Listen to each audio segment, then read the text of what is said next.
गतिया बा डीजे वाला छौरा या गतिया बा।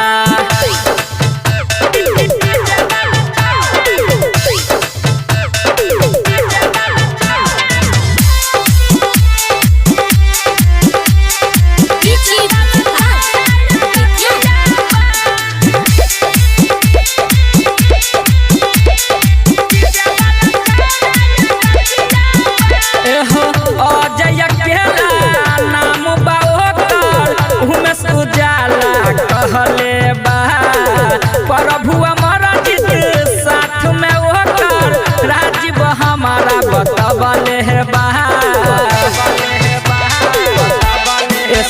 अजय खेला नाम बा होकर उमेश उजाला कहले है बा प्रभु पवन दीपू साथ में होकर राजीव हमारा बतबले है बा।